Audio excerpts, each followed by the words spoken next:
My dear students, once again I welcome to all of you in Dr. S. Chandra online classes. Dear students, today we will study about the steps of micro teaching and micro teaching cycle. प्यारे विद्यार्थियों, आप सभी लोगों का doctor S चंद्र online classes में बहुत बहुत स्वागत है। आज हम लोग सूक्ष्म शिक्षण के चरण तथा सूक्ष्म शिक्षण चक्र के बारे में अध्ययन करेंगे। दोस्तों, आप लोगों में से जिन लोगों ने अभी तक हमारे चैनल को सब्सक्राइब नहीं किया है, कृपया आप हमारे चैनल को सब्सक्राइब कर लीजिए, जिससे आपको हमारे सभी एजुकेशनल वीडियोज़, आपके कोर्स से रिलेटेड जितने भी वीडियोज़ हमारे हों, आपको आसानी से मिल सकें, समय से मिल सकें। इसलिए दोस्तों, आप जो है चैनल को सब्सक्राइब करना ना भूलिए।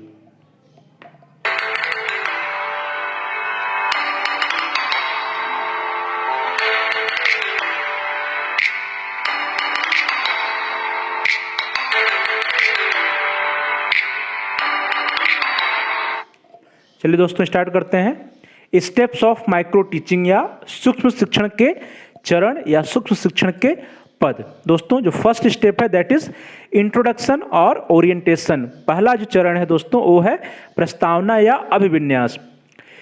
प्रिय विद्यार्थियों, इस स्टेप में, इस चरण में जो हमारा टीचर एजुकेटर या शिक्षक होता है, शिक्षक छात्राध्यापकों को सूक्ष्म शिक्षण का अर्थ, उसकी विशेषताओं, विधियों तथा अन्य सैद्धांतिक व व्यवहारिक ज्ञान प्रदान करता है। दोस्तों, जो प्रस्तावना या अभिविन्यास का चरण होता है, इस चरण में जो हमारा टीचर एजुकेटर या शिक्षक होता है वह हमें माइक्रो टीचिंग के बारे में, सूक्ष्म शिक्षण के बारे में बताता है, उसकी हिस्ट्री, उसकी मीनिंग, उसका डिफिनीशंस, उसकी विशेषताएं क्या क्या हैं, उसके स्टेप्स क्या क्या हैं, इन सभी के बारे में, अर्थात सूक्ष्म शिक्षण का पूरा हमें सैद्धांतिक तथा व्यवहारिक ज्ञान प्रथम चरण में, जिसे हम प्रस्तावना करें या अभिविन्यास का पद करें, इस पद में टीचर एजुकेटर के द्वारा पूरी जानकारी सूक्ष्म शिक्षण के बारे में प्रदान की जाती है। Now the second step is discussion on teaching skills. विभिन्न शिक्षण कौशलों पर चर्चा। प्रिय विद्यार्थियों, जो दूसरा चरण है वो है विभिन्न शिक्षण कौशलों पर चर्चा, और इसमें शिक्षक छात्राध्यापकों को विभिन्न शिक्षण कौशलों के अर्थ, उनके विकास की विधि एवं मनोवैज्ञानिक आधारों की जानकारी देता है। दोस्तों, इस चरण में जो हमारा टीचर एजुकेटर या शिक्षक होता है वह हमें जितने टीचिंग स्किल्स होते हैं या शिक्षण कौशल होते हैं, सभी शिक्षण कौशलों के बारे में बताता है, उनके बारे में चर्चा करता है। प्रत्येक शिक्षण कौशल की क्या क्या प्रमुख विशेषताएं होती हैं, उसके क्या क्या घटक होते हैं, और उन शिक्षण कौशलों के प्रयोग में क्या क्या सावधानियां होती हैं, इन सभी के बारे में डिटेल से हमारा जो शिक्षक होता है, जो टीचर एजुकेटर होता है, वो छात्राध्यापक के साथ डिस्कस करता है। Next step is presentation of ideal lesson plan, that is आदर्श पाठ प्रस्तुतिकरण। इसमें शिक्षक छात्राध्यापकों के समक्ष सूक्ष्म शिक्षण विधि पर आधारित आदर्श पाठ प्रस्तुत करता है।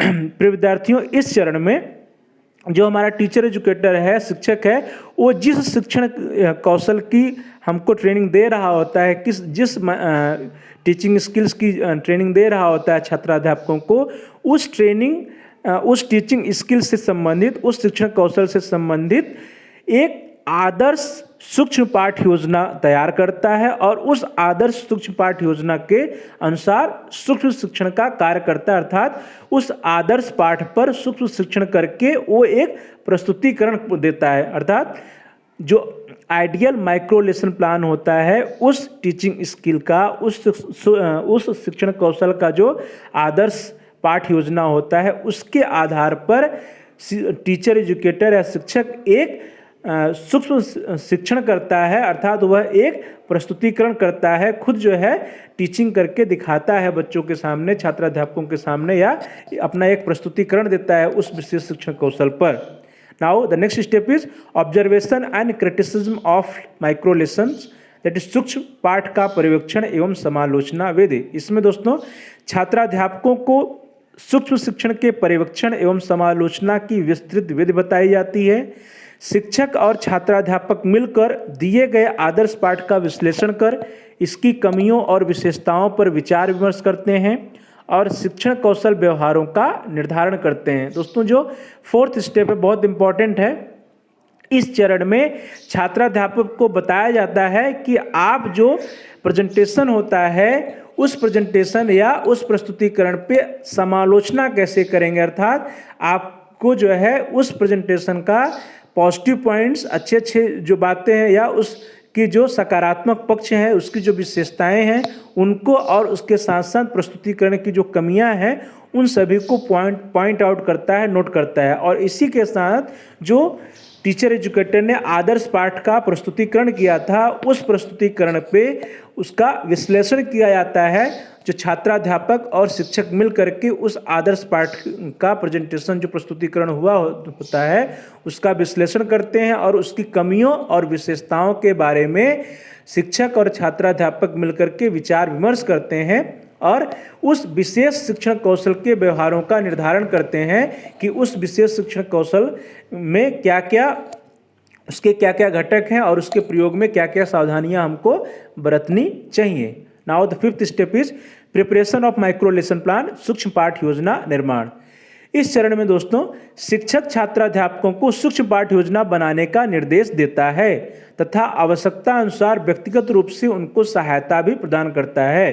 दोस्तों जब हमारा टीचर एजुकेटर शिक्षक जो है हमको माइक्रो टीचिंग के बारे में डिटेल से बता देता है, उसके सिद्धांतों को बता देता है, फिर विशेष शिक्षण कौशल या टीचिंग स्किल के बारे में हमको जानकारी दे देता है, फिर एक आइडियल माइक्रो लेसन प्लान का प्रेजेंटेशन करके हमको दिखा देता है। उसके बाद टीचर एजुकेटर या शिक्षक छात्राध्यापकों से कहता है कि अब आप दिए गए शिक्षण कौशल पे, दिए गए टीचिंग स्किल पे जिसकी ट्रेनिंग होनी है उस पर जो है उस पर आधारित एक माइक्रो लेसन प्लान बनाइए, सूक्ष्म पाठ योजना बनाइए। और उस सूक्ष्म पाठ योजना या माइक्रो लेसन प्लान बनाने में छात्राध्यापकों को यदि कहीं कोई परेशानी होती है तो शिक्षक जो है उनको आवश्यकता अनुसार व्यक्तिगत रूप से जाकर के सहायता प्रदान करता है।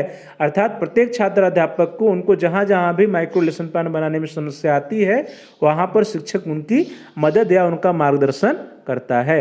Now the next step, sixth step is teaching phase या शिक्षण पद। छात्राध्यापक सूक्ष्म पाठ योजना के आधार पर 5 से 6 मिनट तक 5 से 10 छात्रों के समूह को पढ़ाता है। दोस्तों जब छात्राध्यापक एक सूक्ष्म पाठ योजना बना लेता है तब जो है वो अगले पद में, अगले चरण में 5 से 6 मिनट की अवधि के लिए एक उस पाठ योजना के अनुसार शिक्षण का कार्य करता है जिसको हम लोग शिक्षण का पद कहते हैं। नेक्स्ट स्टेप इज फीडबैक और क्रिटिसिज्म और इवैल्यूएशन, दैट इज प्रतिपुष्टि, आलोचना या मूल्यांकन।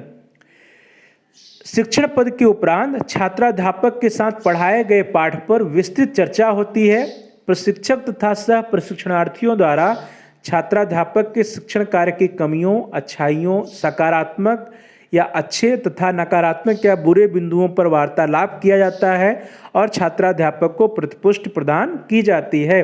दोस्तों जब छात्राध्यापक शिक्षण का कार्य कर लेता है तो उसके द्वारा पढ़ाए गए पाठ पर शिक्षक तथा जितने छात्राध्यापक होते हैं या सह प्रशिक्षणार्थी होते हैं सभी मिल करके उस पर डिस्कशन करते हैं, विचार विमर्श करते हैं और उस पढ़ाए गए पाठ में क्या क्या अच्छाइयाँ रहीं, क्या क्या सकारात्मक पक्ष रहे, किन किन कौशलों या किन किन घटकों पर जो है छात्राध्यापक ने अच्छे से प्रेजेंटेशन दिया और किन किन घटकों पे वो प्रेजेंटेशन अच्छे से नहीं दे पाया, अर्थात कहाँ कहाँ पे अभी सुधार की गुंजाइश है, क्या क्या उसकी कमियां हैं, इन सब के बारे में छात्राध्यापक तथा सह प्रशिक्षणार्थियों एवं प्रशिक्षक के साथ चर्चा होती है, वार्तालाप होती है और इस प्रकार से उसके शिक्षण की आलोचना की जाती है या छात्राध्यापक को प्रतिपुष्टि प्रदान किया जाता है।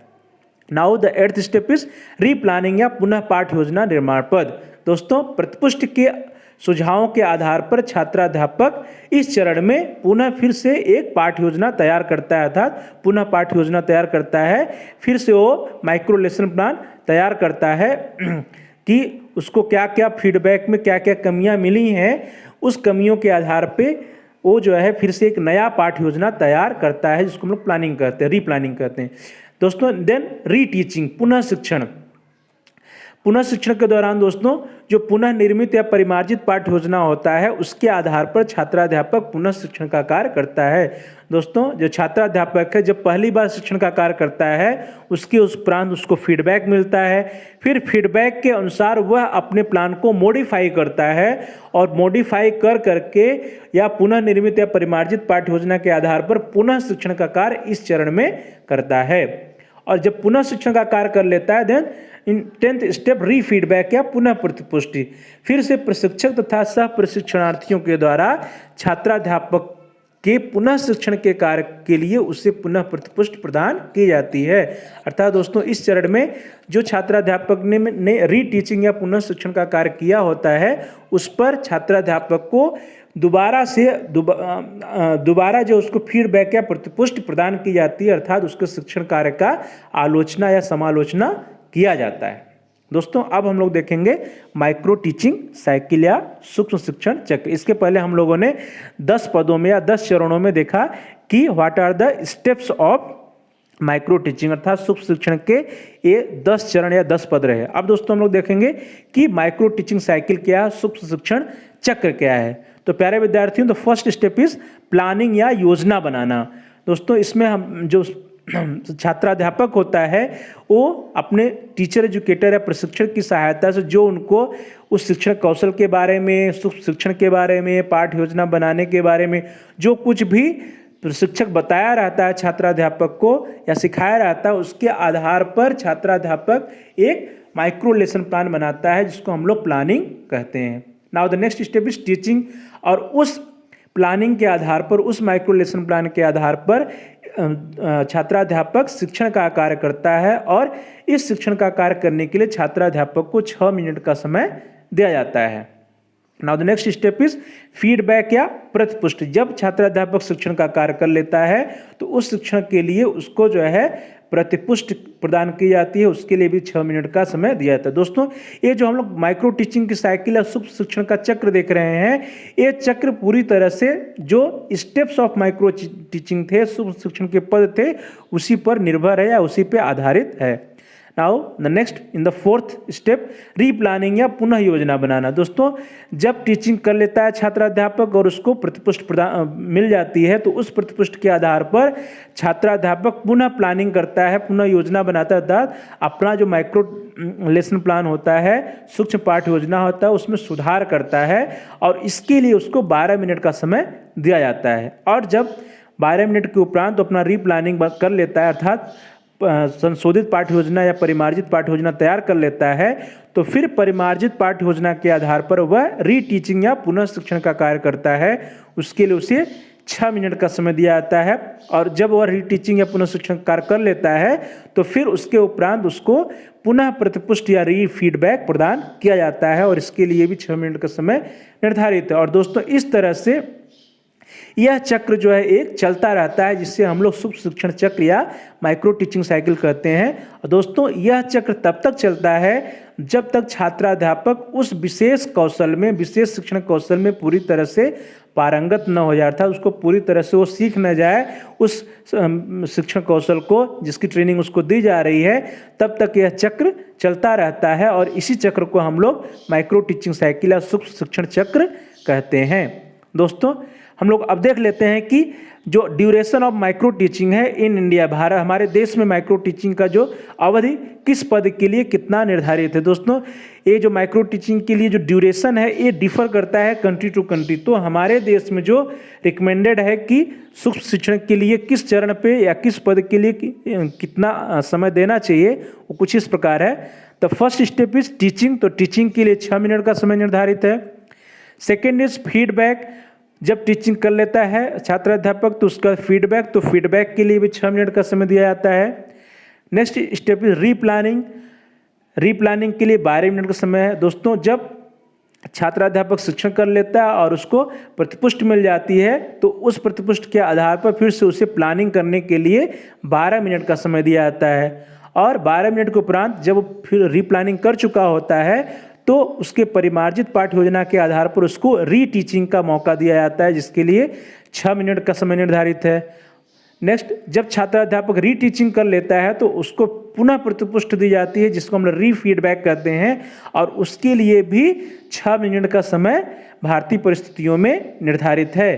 तो दोस्तों इस तरह से हम लोग देख रहे हैं कि भारतीय परिस्थितियों में जो सूक्ष्म शिक्षण है उसके लिए टोटल टीचिंग के लिए 6, फीडबैक के लिए 6, रीप्लानिंग के लिए 12, रीटीचिंग के लिए 6 और रीफीडबैक के लिए 6 मिनट का समय निर्धारित है। इस प्रकार से टोटल 36 मिनट का प्लानिंग होता है सूक्ष्म शिक्षण का। अर्थात भारतीय परिस्थितियों में जो सूक्ष्म शिक्षण के लिए अलॉटेड एक मानक समय दिया गया है वो 36 मिनट का समय होता है, 36 मिनट का समय होता है। तो दोस्तों इस प्रकार से आज हम लोगों ने steps of micro teaching and micro teaching cycle के बारे में अध्ययन किया। आप लोगों का बहुत बहुत धन्यवाद। Thanks for watching, thanks to all of you. दोस्तों हमारे चैनल को आप लाइक करिए, सब्सक्राइब करिए और बेल आइकन को भी अवश्य दबाइए, जिससे कि हमारे सभी वीडियोज आपको समय से प्राप्त हो सकें। Please like and subscribe my channel. Thanks to all of you.